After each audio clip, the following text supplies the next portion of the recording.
Hello friends, नमस्कार। आप सभी को नमस्कार, सभी का वेलकम इस क्लास में। You all are welcome to this class. Friend, live class में जितने स्टूडेंट्स ऑलरेडी ज्वाइन कर चुके हैं, क्विकली वो कंफर्म करेंगे आपका ऑडियो वीडियो एक्सेसिबल है। All students in the live class who have already joined, please confirm your audio video is okay, it is accessible to you. कर दीजिए confirm so that we can start the discussion. तो चले discussion को शुरू करते हैं। हमारा ये डिस्कशन इन कंटिन्यूएशन है फ्रॉम द प्रीवियस सेशन, जिसमें हम बेस बिल्डिंग क्लास कंडक्ट कर रहे हैं चैप्टर 1 मॉड्यूल ए के लिए।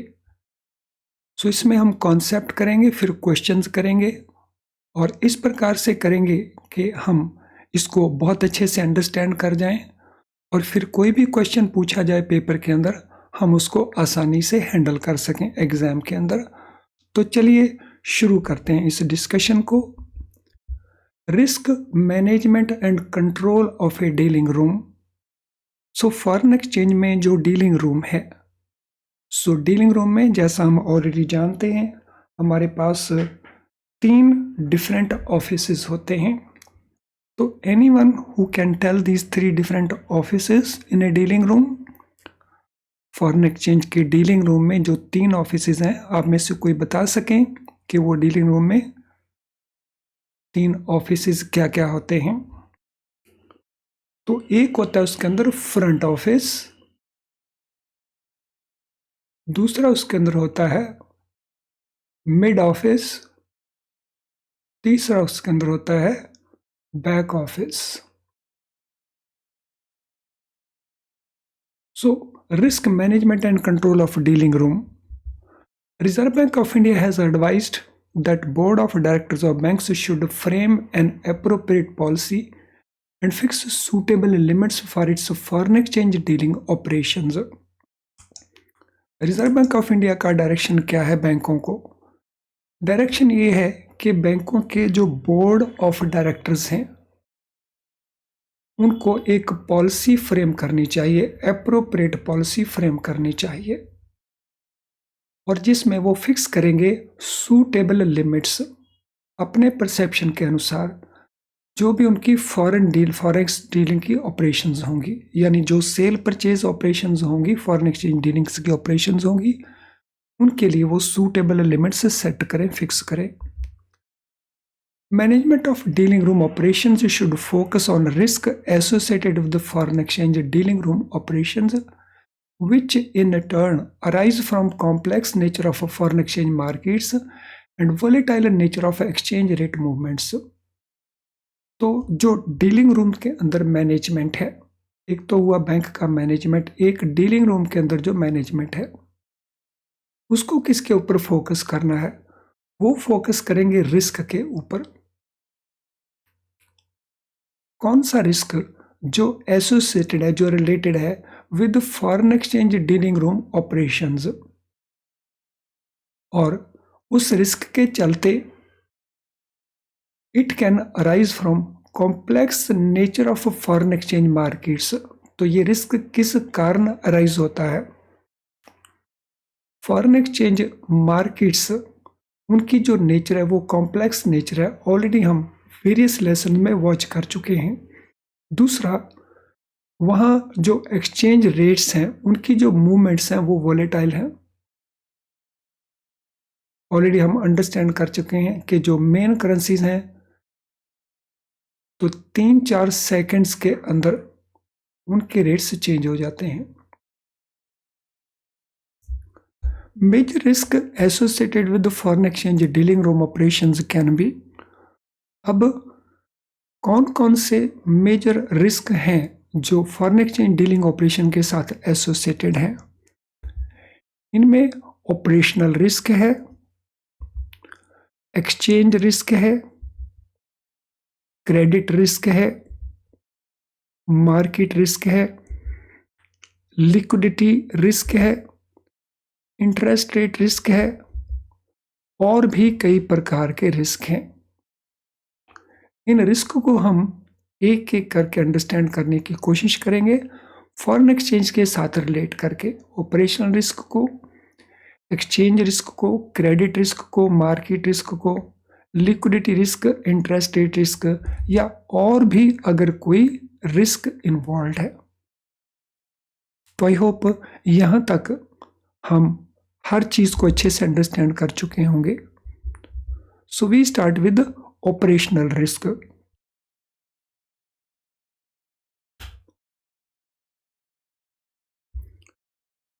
फॉरेन एक्सचेंज में जो ऑपरेशनल रिस्क है उसके पीछे रीजंस क्या है? So it is the risk which arises because of. तो रीजंस क्या है उसके पीछे? Human error. So foreign exchange dealing room में जो भी डीलर्स काम करते हैं वो गलती कर सकते हैं, ह्यूमन एरर पॉसिबल है। टेक्निकल फॉल्ट, तो जितना इंफ्रास्ट्रक्चर है फॉरेन एक्सचेंज डीलिंग रूम में उसमें किसी प्रकार के कोई टेक्निकल फॉल्ट्स हो सकते हैं, तो risk can also arise because of that.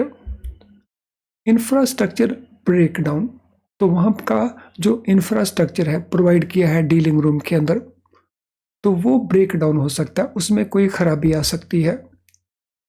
Faulty systems, जो सिस्टम्स बनाए गए हैं, जो प्रोसीजर्स बनाए गए हैं वो फॉल्टी हो सकते हैं। और लैक ऑफ इंटरनल कंट्रोल या लैक ऑफ प्रोसीजर्स हो सकता है। तो there could be issue relating to procedures, there could be issue of lack of internal control, यानी इंटरनल कंट्रोल जो क्रिएट किए गए हैं वो काफ़ी नहीं है, वो नाकाफ़ी है। तो किन किन कारण ऑपरेशनल रिस्क राइज होगा? ह्यूमन एरर्स के कारण, टेक्निकल फॉल्ट्स के कारण, इंफ्रास्ट्रक्चर ब्रेकडाउन के कारण, फॉल्टी सिस्टम्स के कारण या प्रोसीजर और लैक ऑफ इंटरनल कंट्रोल के कारण। तो ये वेरियस रीजंस हैं किसके लिए? ऑपरेशनल रिस्क अराइज करने के लिए। और risk of loss resulting from inadequate और failed internal processes, people and systems and from external events. तो ये जो डेफिनेशन है, ये डेफिनेशन ब्रॉडली जो बेसल 3 का डेफिनेशन है रिस्क का, एक जनरल डेफिनेशन, तो ये वो डेफिनेशन है। तो ऑपरेशनल रिस्क इसके मुताबिक क्या है? Risk of loss which can result from inadequate or failed internal processes, people or system or from external events। तो ऑपरेशनल रिस्क के बाद अब हम बात करते हैं एक्सचेंज रिस्क। फॉरेन एक्सचेंज के अंदर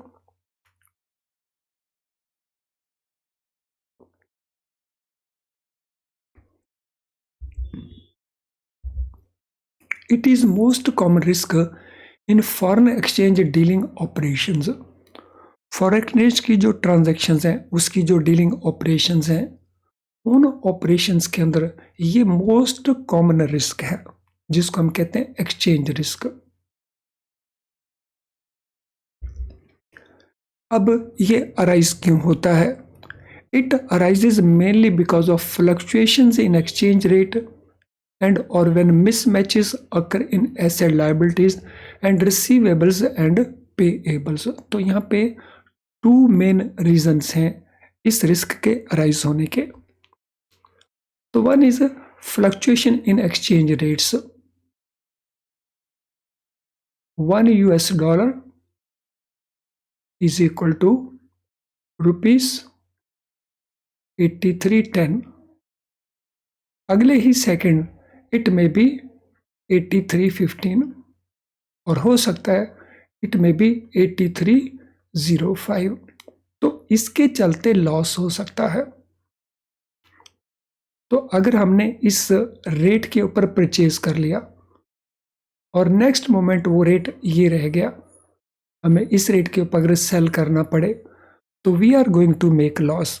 ऑन द अदर हैंड अगर हमने इस प्राइस के ऊपर सेल कर दिया और अगले ही पल रेट ये हो गया तो उस केस में भी there could be loss.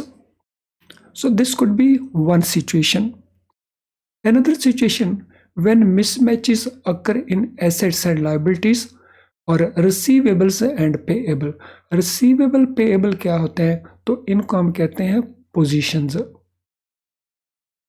So foreign currency में जो हमने रिसीव करना है, फॉरेन करेंसी में जो हमने पे करना है, इनका जो नेट अमाउंट बनता है उसको हम कहते हैं पोजीशन। और position could be a long position, position could be A short position. Long position means हमने परचेज ज़्यादा कर लिया। अगर हमने परचेज ज़्यादा कर लिया और फॉरेन एक्सचेंज के रेट्स रिड्यूस हो गए तो we are going to make loss. अगर हमने सेल ज़्यादा कर दिया और फॉरेन एक्सचेंज के रेट्स इंक्रीज कर गए तो then again we can incur loss. तो जब भी मिसमैच होगा हमारी एसेट लायबिलिटीज के अंदर और उसके कारण हमारे रिसीवेबल पेएबल अराइज होंगे, जिससे पोजीशन बनती है, तो that could be another reason जिसके कारण ये रिस्क अराइज हो सकता है।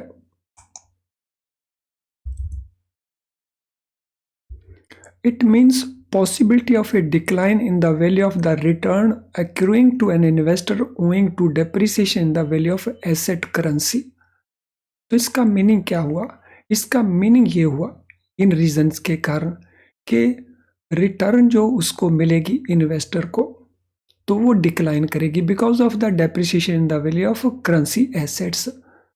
तो करेंसी एसेट्स लॉन्ग पोजीशन के कारण या शॉर्ट पोजीशन के कारण जो हमारे पास इन हैंड पोजीशन बनती है तो उसमें रिटर्न के ऊपर रिटर्न की जो वैल्यू है वो डिक्लाइन कर सकती है उसके कारण। The risk is more pronounce when international investments are made or under foreign currency boring.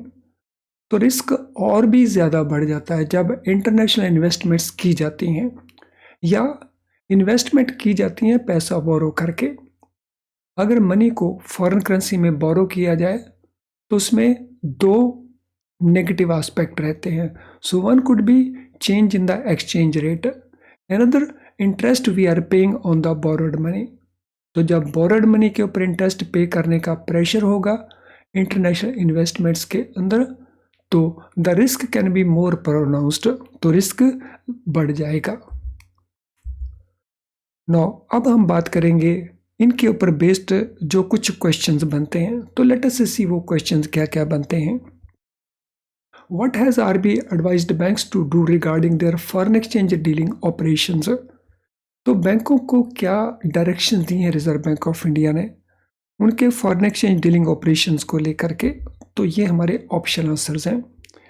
Ignore the risk associated with foreign exchange dealing room operations, hire more staff to manage foreign exchange dealing operations, frame appropriate policy and fix suitable limits for foreign exchange dealing operations, या none of the above।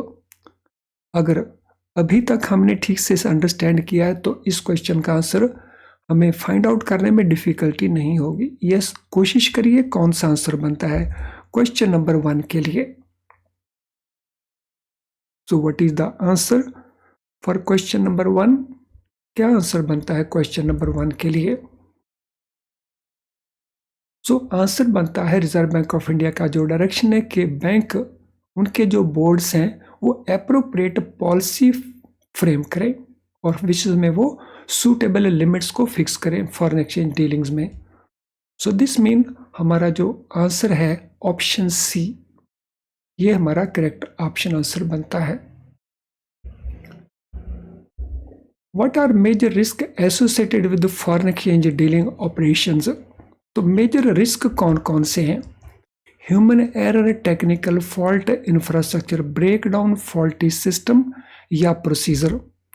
Exchange risk and operational risk, external events and internal controls, none of the above.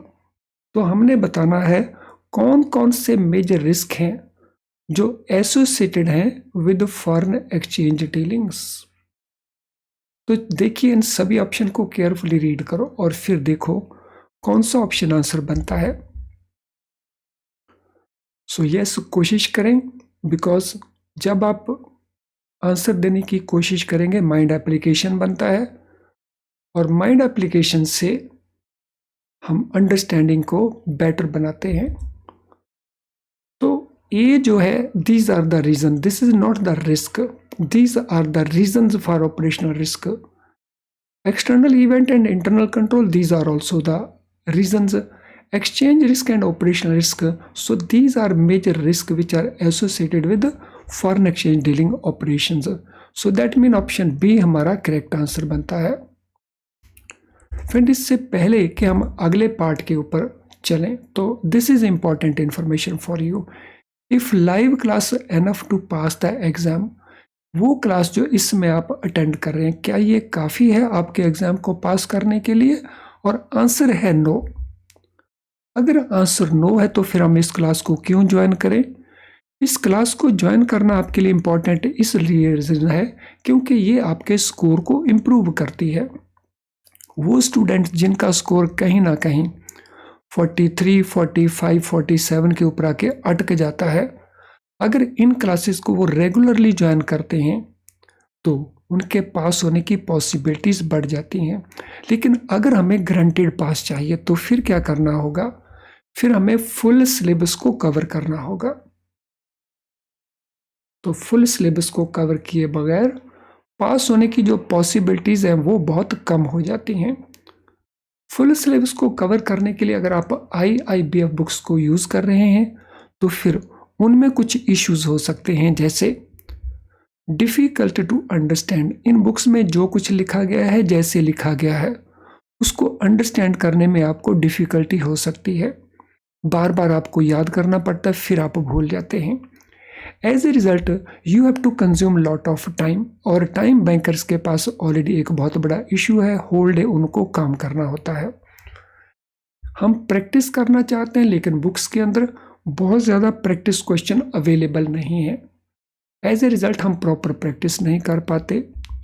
Case study CIB के अंदर एक important component होता है paper का, लेकिन इसमें तो केस स्टडीज़ बुक्स में मिलती नहीं है, या मिलती हैं तो बहुत कम मिलती हैं.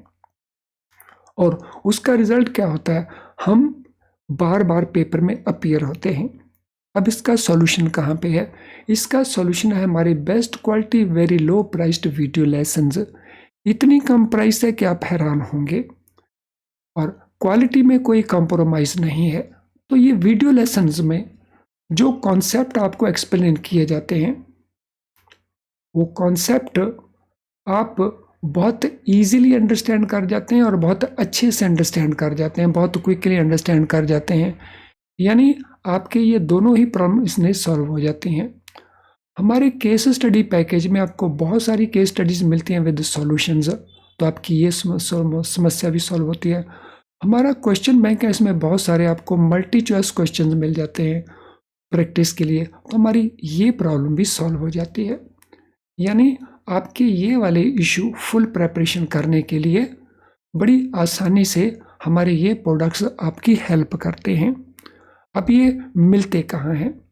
हमारी ऐप या हमारी वेबसाइट के अंदर. हमारी वेबसाइट को लॉगिन कर लो, और लॉगिन करके कोर्सेज पेज में चले जाएं, और कोर्सेज पेज में आपको जो भी कोर्स इनमें से चाहिए, CIB के किसी भी पेपर के लिए या JIB के किसी भी पेपर के लिए, तो आपको सूटेबल कोर्स मिल जाएगा जो आपकी हेल्प करेगा आपके एग्ज़ाम को पास करने में. तो चलें अगले क्वेश्चन के ऊपर चलते हैं. What is operational risk in foreign exchange dealing operations? Foreign exchange dealing operations के अंदर ऑपरेशनल रिस्क क्या होता है? So risk of loss resulting from inadequate or failed internal processes, people and systems. Most common risk in foreign exchange dealing operations, possibility of decline in value of return accruing to the investor, none of the above. तो क्या आपको लगता है proper explanation है operational risk की in given statements के अंदर? ये सारी की सारी स्टेटमेंट्स कहीं ना कहीं ऑपरेशनल रिस्क के साथ रिलेटेड हैं.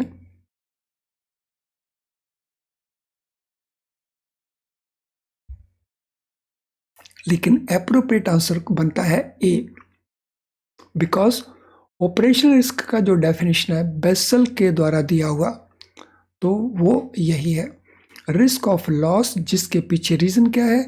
इनएडिक्वेट या फेल्ड इंटरनल प्रोसेस होगा, या पीपल होंगे या सिस्टम्स होंगे।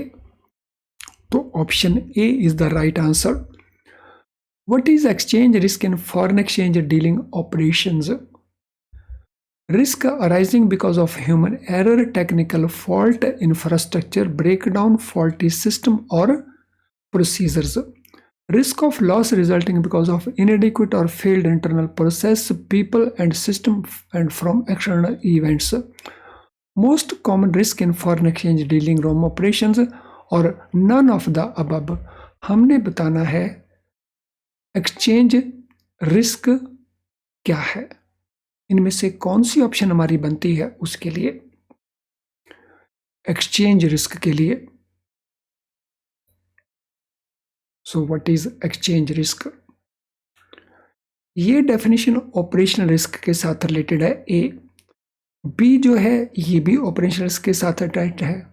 जो सी है वो एक्सचेंज फॉरेन एक्सचेंज रिस्क के साथ रिलेटेड है। हालांकि उसमें व्हाट का आंसर नहीं दिया गया है।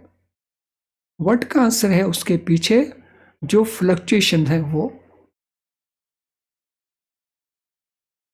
और दूसरा एसेट लायबिलिटी जो फॉरेन करेंसी में है उनका मिसमैच। तो ऑप्शन सी हम ब्रॉडली कह सकते हैं कि इसमें हमारा आंसर बनता है, ऑल्दो वो बहुत अच्छा आंसर नहीं है। What causes exchange risk? Exchange risk के पीछे रीजन क्या रहता है, उसके पीछे कारण क्या रहता है? Technical fault, infrastructure breakdown, mismatch in asset liability in receivable payable में, lack of internal controls, none of the above. Cause क्या रहता है एक्सचेंज रिस्क का, ये हमने बताना है। What is the cause behind exchange risk? अगर हम केयरफुली इसको देखें तो कॉज क्या बनता है? कॉज बनता है ये मिसमैच वाला, एसेट लायबिलिटी में मिसमैच या रिसीवेबल एंड पेएबल में मिसमैच। तो इसके पीछे एक्सचेंज रिस्क एक मेन रीजन है। What does exchange risk mean? Exchange risk का मीनिंग क्या है? Risk arising on account of human error, possibility of decline in value of return accruing to the investor, risk of loss resulting from inadequate or failed internal processes, people and system or external events, या none of the above। What does exchange risk mean? इसका meaning क्या है? तो इसका meaning है possibility of decline in value of return accruing to the investor। तो ये exchange risk है, ऑप्शन बी हमारा आंसर है। When is exchange risk more pronounced? Exchange risk ज्यादा डेंजरस कब बन जाता है? When international investments are made and और under foreign exchange borrowings, when there are technical faults and infrastructure breakdown, when there are mismatches in asset liabilities and receivables, या इनमें से कोई नहीं है। एक्सचेंज रिस्क कब ज्यादा डेंजरस बन जाता है, मोर प्रोनाउंस्ड बन जाता है, हैपन होने की पॉसिबिलिटीज ज्यादा हो जाती है? वो कौन सी सर्कमस्टांसेस हैं? सो जब international investments foreign currency boring करके की जाती हैं तो फिर डबल प्रेशर बन जाता है। तो ऑप्शन ए हमारा आंसर बनता है। What is best way to manage risk associated with the foreign exchange dealing operations? Foreign exchange जो डीलिंग ऑपरेशंस हैं उनसे रिलेटेड जो रिस्क है उसको मैनेज करने का बेस्ट वे क्या है? Ignore the risk and hope for the best, hire more staff to manage the risk, focus on risk and implement appropriate risk management policy and procedures, none of the above. तो best way कौन सा है उस risk को manage करने का जो associated है with foreign exchange dealing operations? तो व्हाट इज आंसर? तो आंसर बनता है हमारा सी। फोकस करें हम रिस्क के ऊपर और इंप्लीमेंट करें appropriate risk management policy and procedures को। तो ऑप्शन सी हमारा आंसर इसमें बनता है। चलिए फ्रेंड्स, इसके क्वेश्चंस हो गए तो अब हम अगले कॉन्सेप्ट को डिस्कस करते हैं। तो अगला हमारा रिस्क है credit risk. So credit risk is risk of loss which arises because of inability or unwillingness of the counterparty to meet obligations at maturity of the underlying transaction। तो credit risk कब arise होता है? Credit risk arise होता है when there is a counter party. So counter party क्या है? एक simple example के द्वारा हम इसको अंडरस्टैंड कर लेते हैं। So we have bank A. So bank A, it enters into a sale purchase contract, a sale purchase transaction with X, Y, Z। So अगर ये परचेज ट्रांजैक्शन है, बैंक परचेज कर रहा है एक्स वाई जेड से, on due date अगर X Y Z foreign currency deliver नहीं कर पाता बैंक ए को, तो then there is a risk. तो क्रेडिट रिस्क क्या है? ये रिस्क फॉरेन एक्सचेंज के अंदर काउंटर पार्टी के बिहेवियर से अराइज होता है। और यहाँ पे काउंटर पार्टी कौन सी है? This is counter party. It is risk of loss which arises because of inability और अनविलिंगनेस। तो हो सकता है जेन्युइन रीजन हो जिसके कारण ये अपनी ऑब्लिगेशन को मीट नहीं कर पा रहा। हो सकता है उसकी अनविलिंगनेस हो काउंटर पार्टी की to meet obligation on maturity of the underlying transaction. तो अंडरलाइंग ट्रांजैक्शन की जब मैच्योरिटी होगी उस डेट को, जब काउंटर पार्टी अपनी ऑब्लिगेशन को मीट नहीं करती, तो फिर अराइज होता है क्रेडिट रिस्क। तो फॉरेन एक्सचेंज के अंदर जो क्रेडिट रिस्क है वो काउंटर पार्टी के कारण अराइज होता है। Risk is further classified into pre settlement risk and settlement risk. Foreign exchange के अंदर जो क्रेडिट रिस्क है उसको आगे हम दो कैटेगरीज में क्लासिफाई करते हैं। एक कैटेगरी है प्री सेटलमेंट रिस्क, दूसरी कैटेगरी है settlement risk. Pre settlement risk क्या है? Pre settlement risk is the risk of failure of the counter party before maturity of the contract. So contract mature होने से पहले ही X Y Z, let us say, ये bankrupt हो जाते हैं।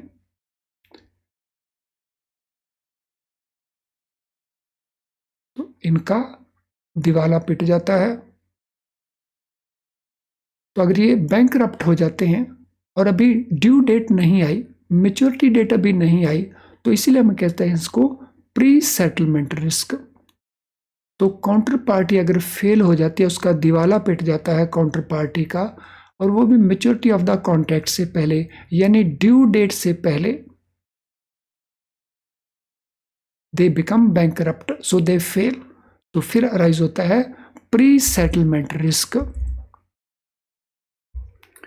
It exposes the other party to cover the transaction at ongoing market rates with the new counterparty। तो उस केस में बैंक को क्या करना पड़ेगा? बैंक को जो परचेज कर रिया था उसको स्क्वायर करने के लिए, उसको बराबर करने के लिए अब बैंक को क्या करना पड़ेगा? किसी नई काउंटर पार्टी के साथ कॉन्ट्रैक्ट करना पड़ेगा, और वो भी उस दिन के रेट से जो उस समय एप्लीकेबल होगा। यानी एक तो नई काउंटर पार्टी बैंक को तलाश करनी होगी, और दूसरे जिस रेट के ऊपर वो कॉन्ट्रैक्ट करना होगा, so that rate will be the rate which is applicable, which is prevailing on that particular day. तो इस प्रकार से ये रिस्क अराइज होता है।